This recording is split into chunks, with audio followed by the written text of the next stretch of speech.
Let's go to third down because we almost run out of time. Okay. Houston, Texas running back Ryan Moats. Ryan Moats. His mother-in-law is dying of cancer, right? Mm-hmm. And so he and his wife, and along with his family, they're rushing to the hospital, and they're at a red light. So what any person would do when they're in a tragic situation and they're at a red light, what would you do?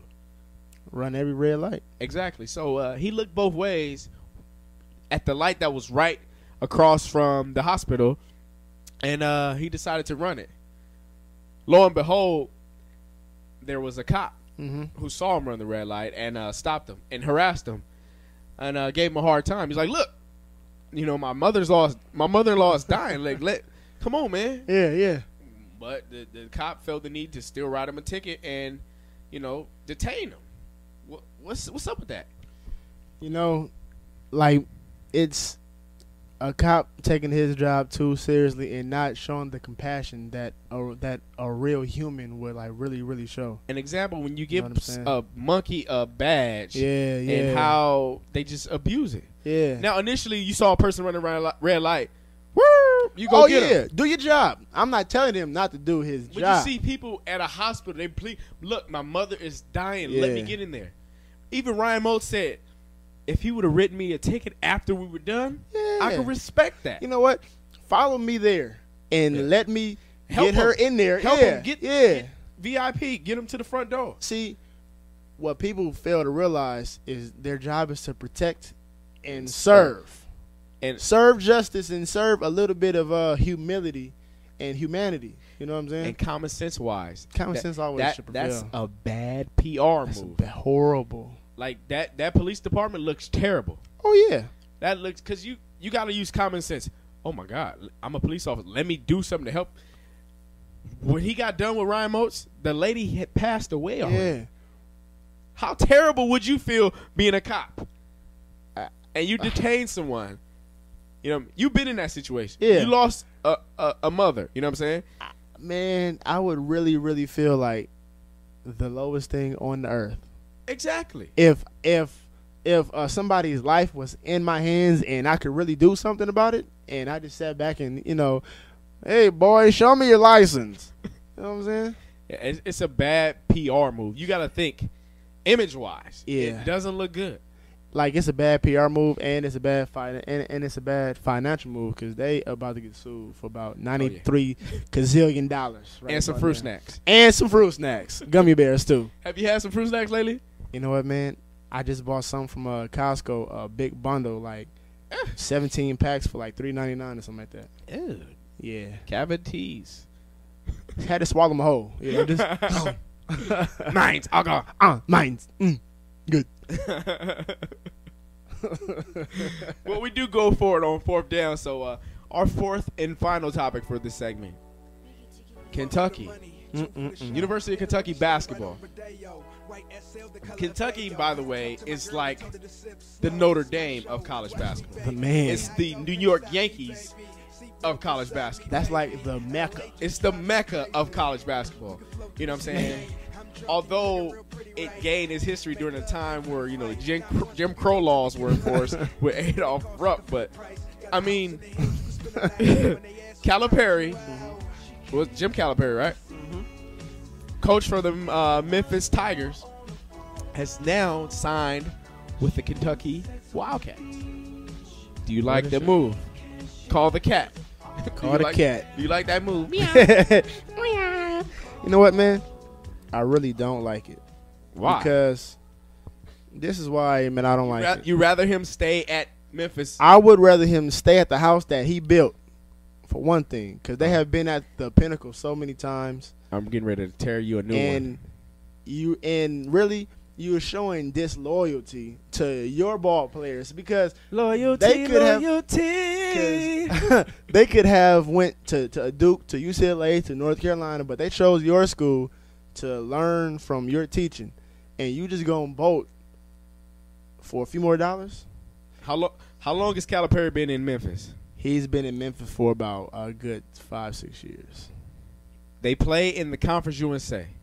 They're not a championship caliber team. Uh-huh. They're gonna win the Conference USA year in and year out. Right. They're never going to win a national title. You know, I mean, you can only do so much there. If you want to leave your stamp, your mark on college basketball, you got to play at the best institution. You got to coach at the best institution. And you want to worry about recruiting. The name Kentucky alone will get you the top prospects. You're John Caliperi. Your image and what you did at Memphis will carry over to Kentucky, and you don't have to worry about recruits. Memphis, it is what it is. It's Memphis. It's Memphis Tigers. But you know what it is, though? It's still these kids that you went into their parents' front room. You went to their backyard barbecues, and you told them that I got your son. I'm going to be his on-campus daddy. That's basically like what you told them. And now, when all of a sudden, know now, college kids that aspire to play college athletics, they know the nature of the beast now. They know what kind of money it's out there to be made. You're right, because it really is too much money. So, too much money. I don't knock him for leaving. Go get your money. He's getting paid $5 million a year, $4 or $5 million a year. Man, go get your money. Just to go call plays. Go get your money. You know what though? Leave your own legacy. What's more important? Adolph Rupp, who? What's more important, morals or money? Money. You right. Like, how long can you do that at Memphis? After a while, it's just like, okay, been there, done that. You know? Yeah. See, I just see it. You don't want to leave your mark and not be. He's a phenomenal coach, but never won it big. Because for a minute, North Carolina's head coach, Roy Williams. For a while, people were wondering if he could win the big one. Yeah. You know, you don't want to be the Jim Kelly of your field. You don't want to be the Thurman Thomas. Yeah, you really don't want to be Jim Kelly. The Charles Barkley of your field. You know what I'm saying? So you go and make that happen. And the best way of you winning a championship is at Kentucky, where you would get probably the best players in the country. You would get the best players. Best facilities. But you know what it is, too? The Kentucky Wildcats, they want you to be a part of the university and show the school spirit, like how the coach from Tennessee gets dressed up, you know, in all orange and all that kind of stuff and sits with the fans. That's what they want, because that's what it is. The Southeast Conference, that's the South. They want loyalty. Yeah. They want fanship and all that kind of stuff. They don't just want a good coach, X's and O's. That's why that former coach got the axe, because dude could really coach. That's another topic. They bent over backwards to go and get him. Yeah, they did. Caliperi might not. After 2 years, we may be having a discussion like, where does he end up now? Because he going back to the NBA, coach the Celtics after Doc Rivers get fired, because they're not gonna make the playoffs next year. That's just my opinion. You know, yeah. Don't quote me, folks. Well, we got to take a break. We'll be back with more of the GOAT and Brother Craig show. You can check us out at the GOAT and Brother Craig.synthespace.com.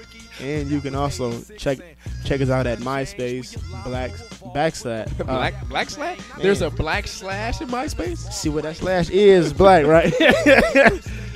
Backslash the GOAT and Brother Craig show. Okay. Well, yeah, let them check it. I haven't seen what the page looked like, but I haven't seen it either, but we both gonna be very surprised. All right, yeah, but we'll be back with more of the GOAT and Brother Craig show.